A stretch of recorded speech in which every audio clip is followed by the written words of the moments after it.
తెలంగాణ రాష్ట్రంలో గత కొంతకాలంగా కాంగ్రెస్ పార్టీ వ్యూహాత్మకంగా కూడా ముందుకు వెళ్తా ఉంది. అంటే గతం నుంచి కూడా కాంగ్రెస్ పార్టీ తెలంగాణ ఏర్పడిన తర్వాత అధికారం రావాలి అని చెప్పేసి ఆలోచనలో వ్యూహాత్మకమైనటువంటి ఆలోచనలు చేయడంతో పాటుగా ఇతర పార్టీలో ఏదైతే సొంత పార్టీ నుంచి వెళ్ళిపోయినటువంటి నేతల్ని కూడా మళ్ళీ తిరిగి కాంగ్రెస్ లో చేర్చుకునేటువంటి ప్రయత్నం కూడా చేస్తుంది. సో అదే విధంగా మనం ఇప్పుడు చూసుకుంటే పెద్దపల్లి జిల్లాకి సంబంధించి జిల్లా అధ్యక్షుడిగా కొనసాగుతూ ఉన్నటువంటి మకంగ్ సింగ్ రాజ్ ఠాగూర్ గారు ప్రస్తుతం మనతో ఉన్నారు. ఈసారి ఎన్నికలు ఎలా ఉండబోతా ఉన్నాయి అండ్ దాంతో పాటుగా రామగుండం నియోజకవర్గం నుంచి గతంలో ఆయన 2018లో పోటీ చేసినటువంటి అభ్యర్థిగా కూడా ఉన్నారు. సో ఈసారి ఆయనకు ఎక్కువ శాతము గెలిచే ఛాన్సెస్ ఎక్కువగా ఉన్నాయి. సో ఏ విధంగా ముందుకు వెళ్ళబోతా ఉన్నారు, అసెంబ్లీ ఎన్నికల వేళ మరి ఎట్లా ఉంది, నియోజకవర్గ పరిస్థితులు తెలుసుకునే ప్రయత్నం చేద్దాం. నమస్తే. నమస్కారం. సో 2018తో పోల్చుకుంటే ఈసారి చాలా వరకు మీకు గెలుపుకు సంకేతాలు ఎక్కువ కనబడతా ఉన్నాయి. సో ఎట్లా పోతా ఉన్నారు ప్రజల్లోకి? ముందుగా అమ్మ టీవీ ప్రేక్షకులందరికీ కూడా నమస్కారం. కాంగ్రెస్ పార్టీ ఒక రామగుండం అని కాదు, రాష్ట్ర స్థాయిలో నిరంతరం ప్రజా సంక్షేమ కార్యక్రమం మీద పోరాటం చేసుకుంటూ ముందుకెళ్తా ఉన్నాం.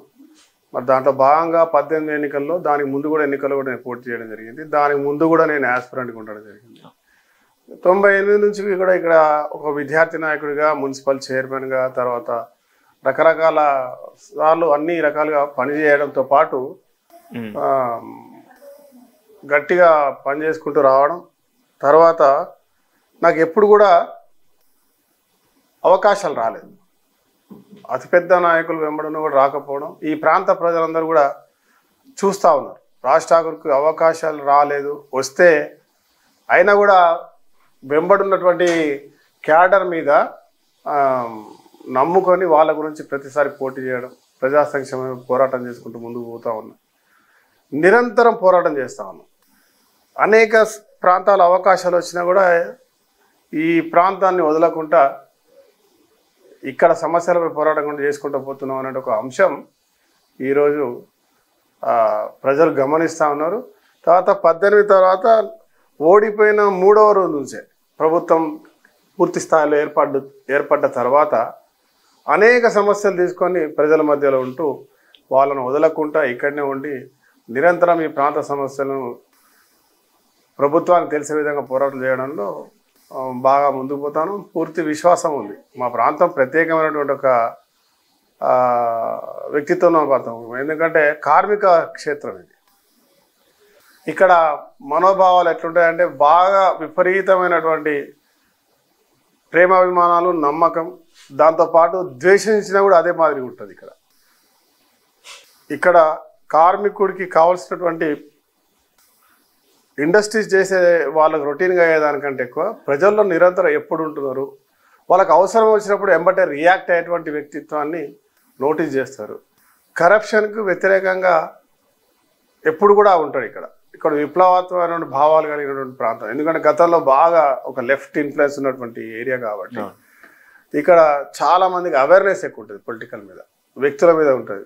గమనిస్తూ ఉంటారు, వీడు ఏం చేస్తూ ఉన్నాడు, వీడికి అవకాశం ఇస్తే వీడు మంచి చేస్తుండా, చెడు చేస్తుండా, వీడు కరప్షన్ చేస్తుండా, ఆ కరప్షన్ చేస్తే మాకు నష్టం జరుగుతుందా, పేదవాళ్ళకి నష్టం జరుగుతుందా, మా పిల్లలకు నష్టం జరుగుతుందా, ఇంత డెప్త్గా ఆలోచించే వ్యక్తిత్వం ఉన్న వాళ్ళు. కాబట్టి ఇక్కడ జరుగుతున్న దోపిడీ, తర్వాత ఈ ప్రభుత్వం ఏం చేయకపోవడం, సంక్షేమ కార్యక్రమాలు పూర్తిగా అమలు కాకపోవడం, అభివృద్ధి జరగకపోవడం, ఒక నయా రూపాయి రాకపోవడం, ఈ ప్రాంతంలో కార్పొరేషన్ వచ్చిన తర్వాత కాంగ్రెస్ హయాంలో జరిగినటువంటి నిధులు, అప్పుడు వచ్చినటువంటి పనులు తప్ప ఇప్పటివరకు కొత్త నిధులు అనేటివి రాలేదు, కొత్త పనులు కాలేదు.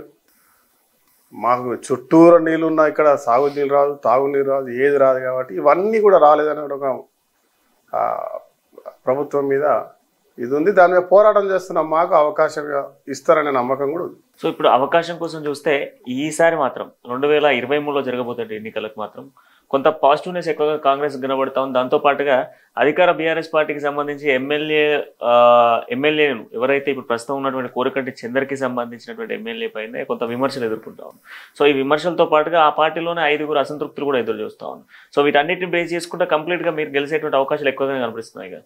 కోరకంటి చందర్ అంశంలో మీరు చాలామంది, నాకంటే ఎక్కువ మీడియా ద్వారానే ఆయన గురించి బాగా ప్రచారం జరుగుతాను.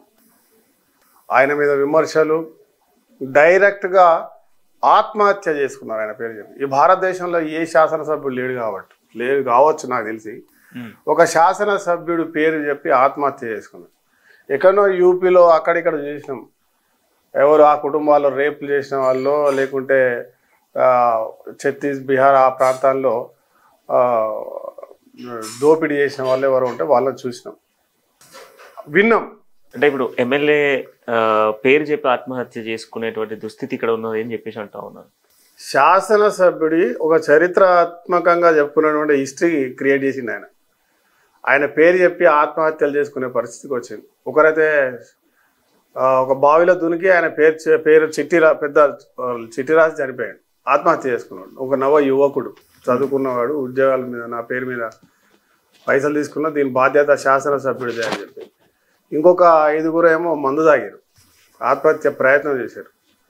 ఇంకా చెప్పుకోకుండా బయటికి రాకుండా వాళ్ళు చాలామంది ఈ రకంగా జరిగింది.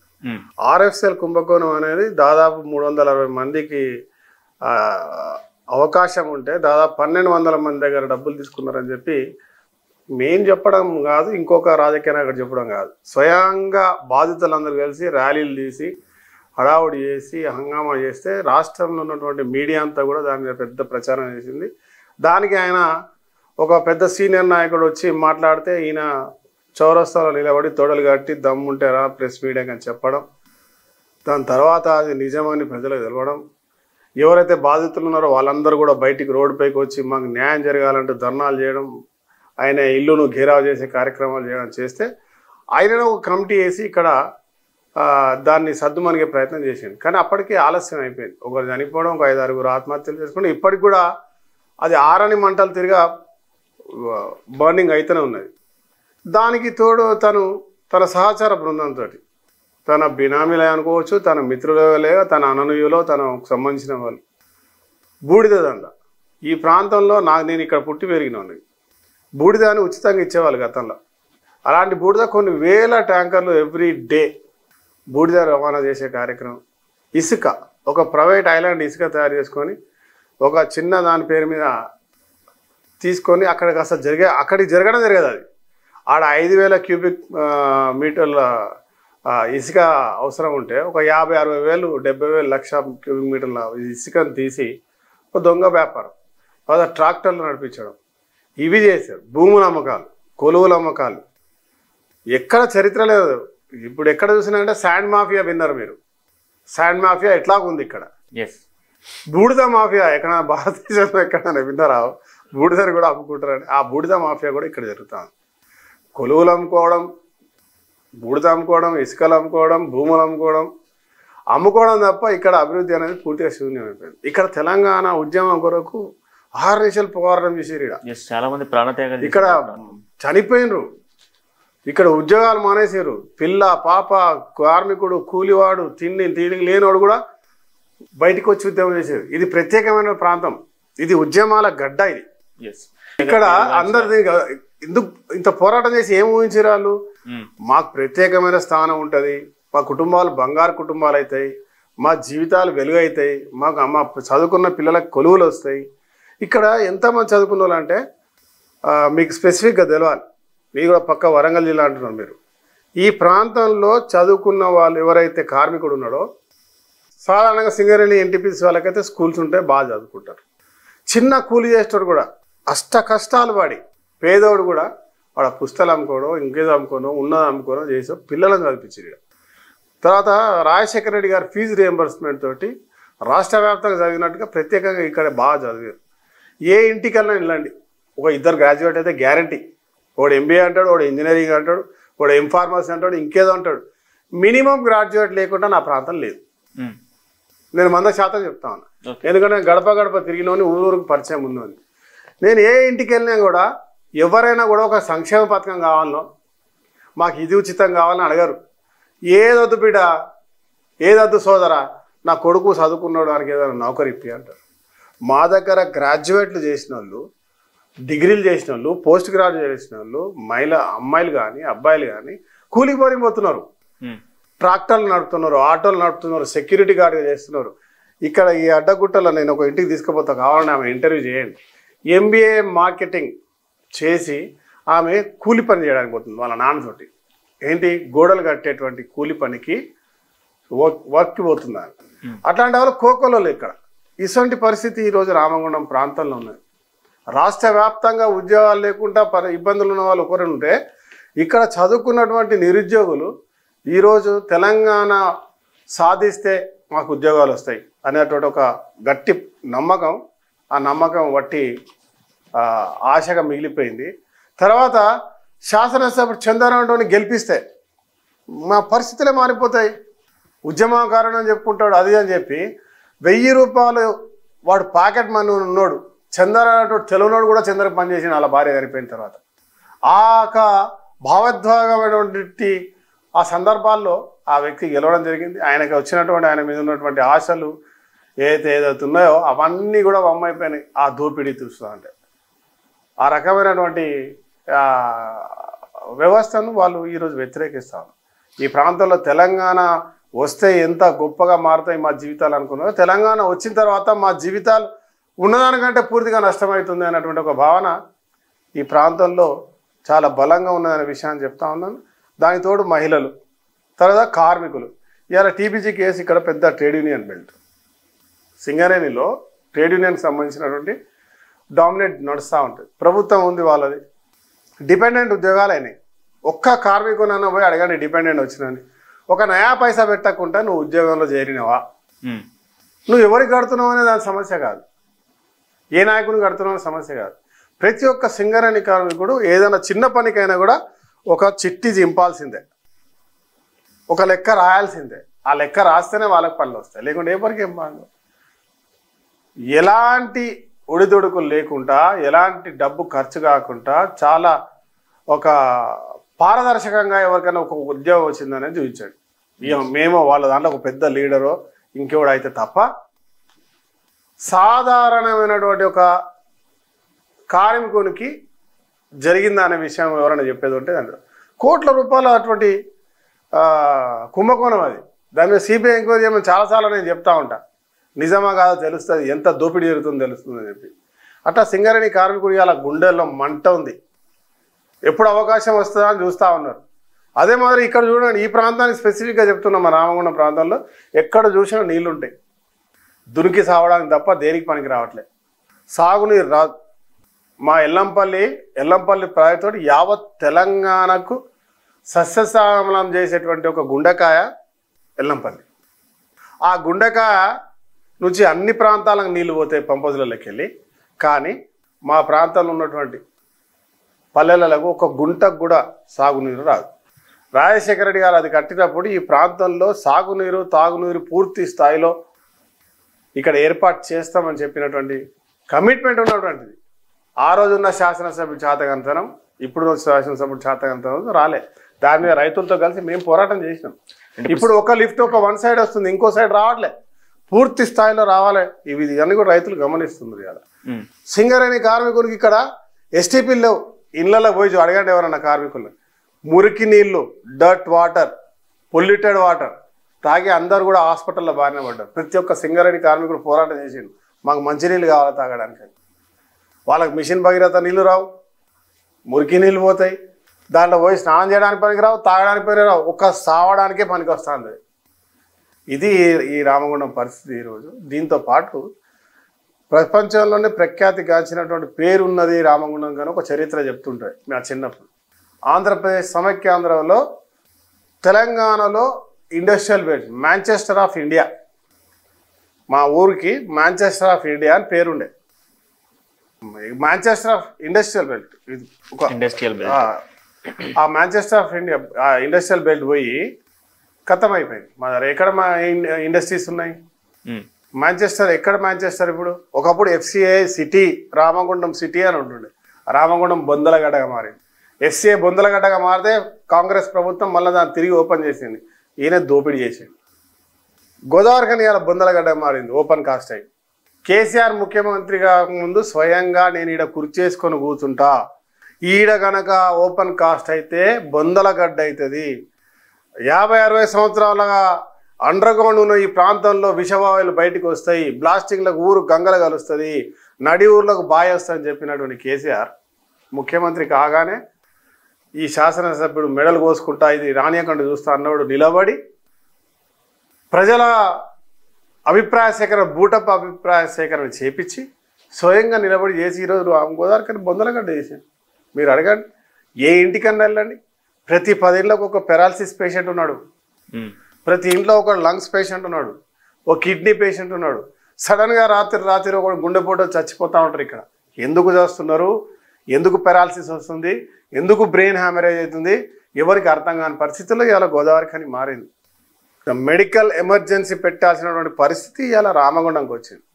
దీని మీద పోరాటం చేస్తున్నాం. మేము ఇంటింటికి పోతున్నాం, భరోసా ఇస్తున్నాం, ధైర్యంగా ఉండండి, మంచి రోజులు వస్తాయి, పోరాటం చేద్దాం.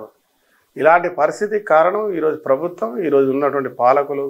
దీనిలో సందేహం లేదు, ప్రజలందరికీ కూడా తెలుసు.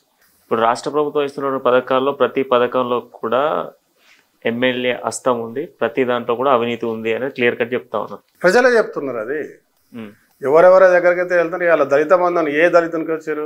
ఇవాళ కాంగ్రెస్ పార్టీలో ఎవడో కోన్ కొట్టగాడు ఉంటాడు, పోయేటోడు, అటు ఇటు ప్రతి పార్టీలు ఉంటారు. వాళ్ళ దాంట్లో ఉంటారు, మా దాంట్లో ఉంటారు, ఇంకెవరి దాంట్లో ఉంటారు. దీంట్లో ప్రతి రాజకీయ పార్టీలో కొంతమంది ఉంటారు, వ్యాపారం చేసుకునే అవకాశం కొరకు చూసేవారు. వాళ్ళ దగ్గర పోవడం, దళిత బంధు, నువ్వు దళితుడే కాదు, నువ్వు దళిత బంధువు ఇస్తాడు. అసలు ఆ దళిత బంధువులు ఇచ్చుడు దానికి ఒక రేట్ పెడుతున్నారు. దళిత బంధువు కావచ్చు, పెన్షన్ కావచ్చు, షాదీ ముబారక్ కావచ్చు, ఏదైనా వెహికల్కి సంబంధించిన రైతుకు అయితే ట్రాక్టర్ లోన్ కావచ్చు, రైతు బంధు కావచ్చు, ఏదైనా కూడా దాంట్లో వాళ్ళకు సంబంధించిన వాళ్ళతోటి వాళ్ళ కమిట్మెంట్ లేకుండా ఏది కూడా పారదర్శకత ఎంత స్పష్టంగా అర్హత ఉన్న వారికి ఎవరికి రావట్లేదు. దాంట్లో సందేహం లేదు, దాంట్లో ఎలాంటి సందేహం లేదు. సిర్ఫ్ దోపిడీ దోపిడీ దోపిడీ దోపిడీ, లూట్, అది తప్ప ఇంకోటి కనబడతలేదు. ఇప్పుడు ఇవన్నీ ఉన్నాయి. దాంతోపాటుగా మొన్న లోటత్తు ప్రాంతాల్లో కూడా మీరు అండగా ఉన్నారు.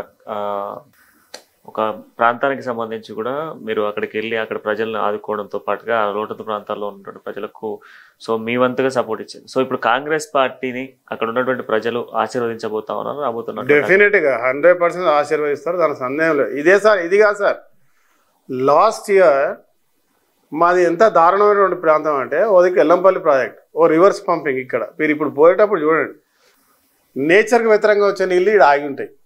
ఇక్కడ మా గోదావరి బ్రిడ్జ్ ఉన్నది ఫస్ట్, ఇటు నీళ్ళు వచ్చేటి సహజంగా వచ్చే నీళ్ళు ఇవి ఇట్లా వస్తాయి.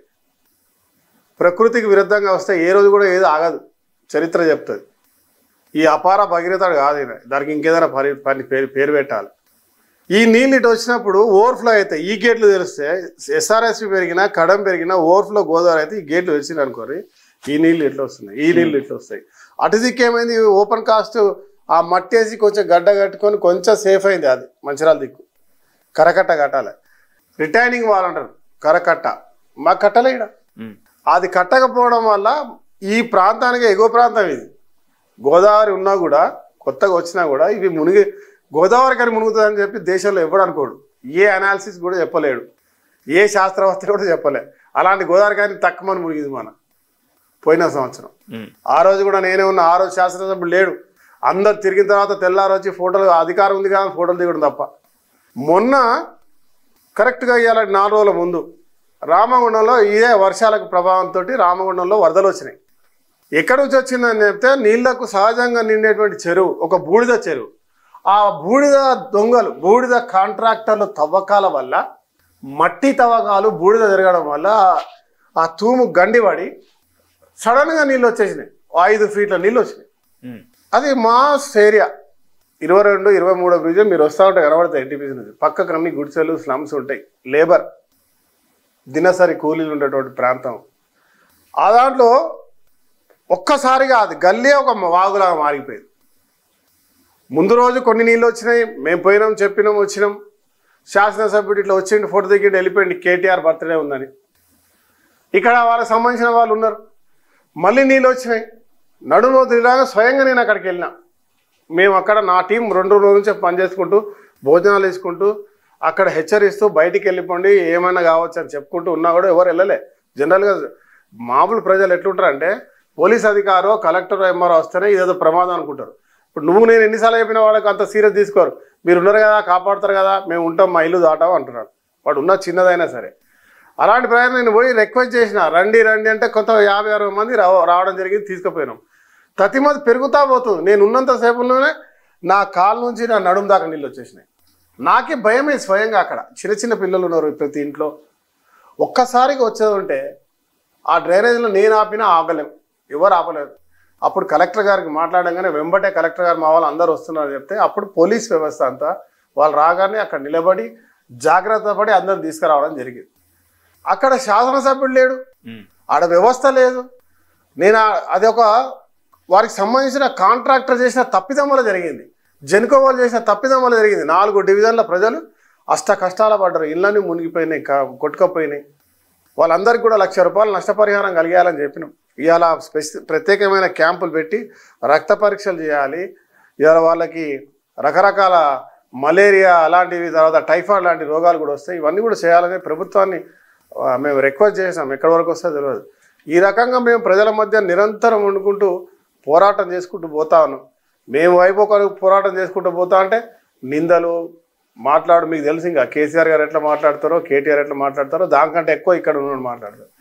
ఈ కమల్ హాసన్ కంటే ఇంకెవరికంటే ఎక్కువ కూడా నటించేటువంటి మా మహానటుడు ఇక్కడ ఉన్న శాసనసభ్యుడు. పాపం ప్రజలు గమనిస్తున్నారు, అది ప్రజలకు తెలుస్తూ ఉంది ఏం నడుస్తుంది ఇక్కడ అనేది. ఇక్కడ బాగా మేధావులు, బాగా తెలివిగల మా వాళ్ళు ఎంత ప్రేమిస్తారో అంతా కూడా గుర్తించి సమయం వచ్చినప్పుడు చూస్తారు. సో ఇప్పుడు రాజ్ ఠాకూర్ ఈసారి అవినీతి రాజకీయ నాయకులపై పోరాటం చేయబోతా ఉన్నాడా, లేదా గోదావరికని ప్రజల కోసం, ప్రజల క్షేమం కోసం పోరాటం చేయాలి? ప్రజా సంక్షేమం కొరకు, ప్రజల కొరకు నిరంతరం పోరాటం చేస్తున్నా. గత 25 ఏళ్ళుగా నేను ఓడినా, నాకు అవకాశాలు రాకుండా నిరంతరం ఈ ప్రాంత ప్రజల కొరకు నా శక్తికి మించి సాయం చేసుకుంటూ వస్తా ఉన్నా. అది ప్రజలకు తెలుసు. అన్ని రకాలుగా హాస్పిటల్సే కావచ్చు, ప్రభుత్వ పరంగా కావచ్చు, వ్యక్తిగతంగా కావచ్చు, చదువులో కావచ్చు, చదివించడంలో కావచ్చు, రకరకాలుగా ఏది అడిగినా కూడా నా వ్యక్తిత్వం ఏంటంటే నా దగ్గరికి వస్తే ఆ పని కావాలి, పలానా శ్రీకాంత్కో పలానా బాయ్సాబ్కో చెప్తే వస్తే, లేకుండా శ్రీనివాసరెడ్డి చెప్తే చేస్తా అంటే శ్రీనివాసరెడ్డి తెలియకుండా ఫోన్ చేసేస్తా. ప్రధానమంత్రి ఫోన్ తీసుకొచ్చి నేను లేపుతాడన్నా మీరు మాట్లాడుతా అంటే ప్రధానమంత్రితో కూడా మాట్లాడడానికి ప్రయత్నం చేస్తా. చేయడం మాత్రం ఖాయం, పని చేసుకుంటూ ముందుకు పోతూనే ఉంటా. అదే విశ్వాసం ఉంది, ఆ ప్రజలకు కూడా నమ్మకం ఉంది. పోతే పని చేస్తాడు, తెలిస్తే పని చేస్తాడు, ఎక్కడ కష్టం ఉంటే అక్కడికి వస్తాడు, తప్పకుండా వస్తాడు అనే నమ్మకం వాళ్ళకు కూడా ఉంది. ఆ నమ్మకాన్ని ఇంకా పెంచుకునే ప్రయత్నంలో 25 సంవత్సరాలుగా చేస్తున్నా. నేను నా కుటుంబం అంతా నిరంతరం సర్వస్వం త్యాగం చేసి ఇక్కడ పనిచేస్తూ ఉన్నాం. ఆ విశ్వాసం ఉంది. ప్రజలు గెలుపు ఓటములు ప్రజా నిర్ణయం, ప్రజలు తీసుకోవాల్సినటువంటి వాళ్ళ యొక్క నిర్ణయానికి కట్టుబడి ఉంటాం. అట్లా అని చెప్పి నేను ఏ రోజు కూడా ఒకరిని చేసే కానీ డెఫినెట్గా ఎక్కడైతే పేదవాడి దగ్గరికి దోచుకోవడము, పేదవాడి దగ్గర అన్యాయంగా అక్రమంగా వాళ్ళు దోపిడీకి గురవుతూ ఉంటే దాని మీద పోరాటం చేస్తూ ఉన్నా, చేస్తూనే ఉంటా, భవిష్యత్తులో కూడా చేస్తా, దాంట్లో సందేహం లేదు. అవినీతిపై నిరంతర పోరాటం కొనసాగించడం నా ధ్యేయం. సో ఇప్పుడు ఇవన్నీ మీరు చెప్పినటువంటి సమస్యలు ప్రధానంగా ఓకే, బట్ దాంతో పాటుగా ఇక్కడ ఎన్టీపీసీకి సంబంధించి ప్రధానంగా ఇంకొక సమస్య కొనసాగుతుంది గత కొంతకాలంగా కూడా. మరి ఉద్యోగాలకు సంబంధించి జీతాల పెంపు విషయంలో అనేక ఇష్యూస్ రెక్టిఫై అవుతా ఉన్నాయి. శాసనసభ్యునికి అనేక సందర్భాలలో తీసుకెళ్లి మా యొక్క సమస్యను అసెంబ్లీలో పెట్టండి, అసెంబ్లీ వేదికగా చేయండి అని చెప్పినప్పటికీ కూడా ఆ సమస్యకు పరిష్కారం రాలేదు. సో ఇప్పుడు ఇది రాజ్ ఠాకూర్ ద్వారా సాధ్యపడుతుందా, వారికి న్యాయం జరుగుతుందా? డెఫినెట్గా సాధ్యపడుతుంది. ఎందుకంటే కాంగ్రెస్ ప్రభుత్వం వచ్చిన తర్వాత ఇక్కడ జేఏసీ అని ఒకటి ఎన్టీపీసీ ఆర్గనైజేషన్లో జేఏసీ ఉంది, జాయింట్ యాక్షన్ కమిటీలో చేస్తూ ఉంటారు. దానికి ఎన్నికలు నిర్వహిస్తే ఒక యూనియన్కి దానికి విలువ పెరుగుతుంది. వాళ్ళు ఆ ఎన్నికలు జరగకుండా చేసే ప్రయత్నంలో హెచ్ఆర్ వాళ్ళు ఉంటారు ఎప్పుడు ఎన్టీపీసీ. తర్వాత దాన్ని బి కేటగిరీ కింద చేయాల్సిన అవసరం, ఆటోమేటిక్గా జీతాలు పెరుగుతాయి. బి కేటగిరీ చేసేటువంటి అవకాశం ఈ ప్రభుత్వానికి ఉండే.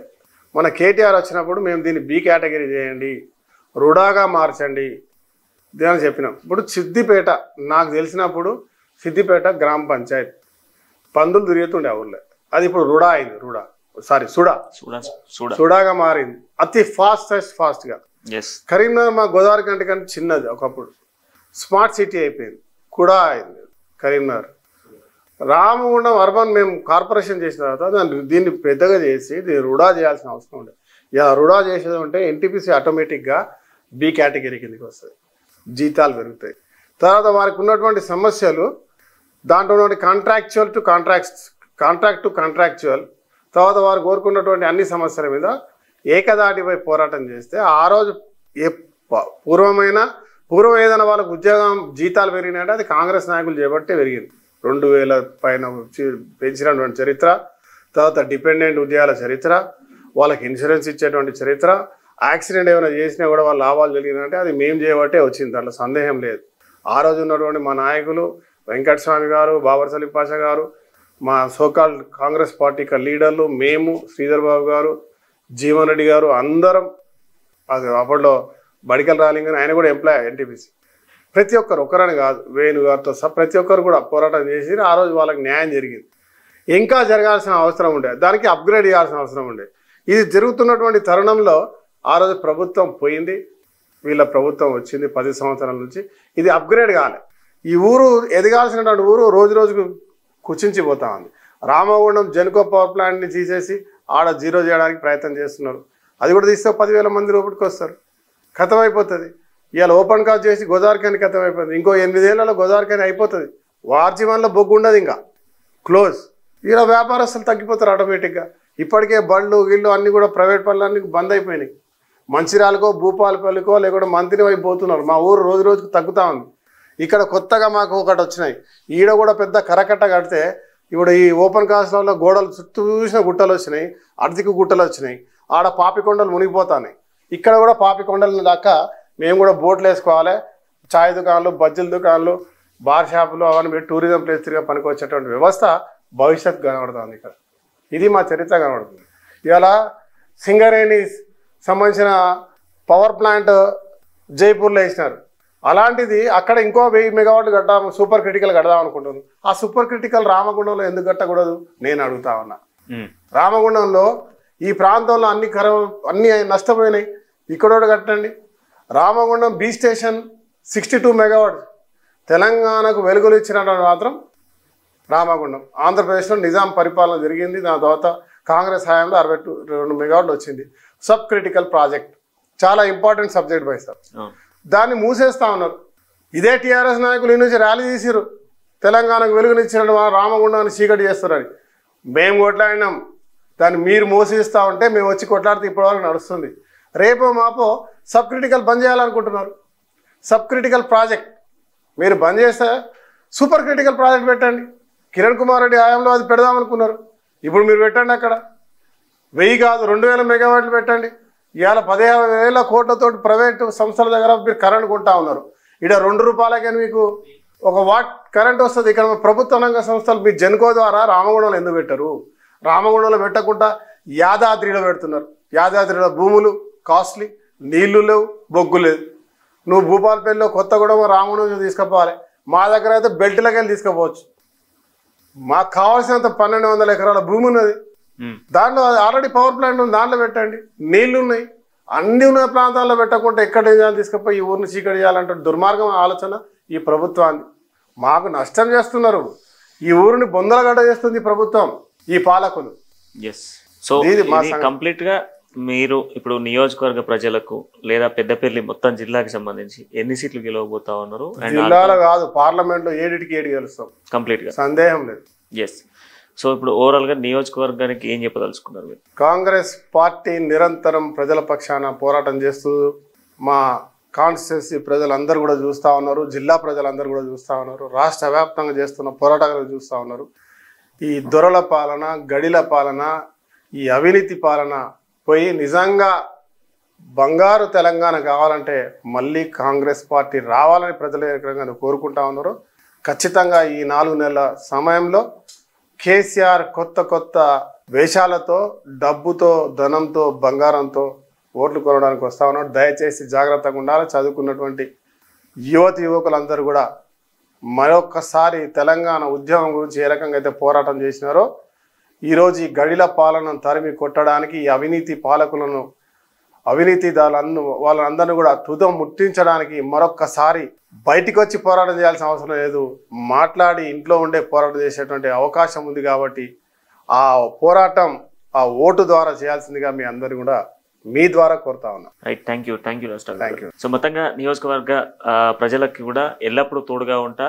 మొత్తం 7 పార్లమెంట్లో మొత్తం కూడా పార్టీని గెలిపించబోతా ఉన్నాం. మరొకసారి తెలంగాణ ఇచ్చినటువంటి కాంగ్రెస్ పార్టీని ఈ గడ్డపై ఎగరేయబోతా ఉన్నాం, మా గోదావరికని కాపాడుకోబోతా ఉన్నాం అంటూ కూడా రాజ్ ఠాకూర్ గారు చెప్తా ఉన్నారు. ఇది ఆయనతో ఇంటర్వ్యూ. మన ఇంటర్వ్యూతో మళ్ళీ కలుద్దాం. అంటే చూస్తూ ఉండండి అమ్మా న్యూస్, జనం కోసం నిజం కోసం.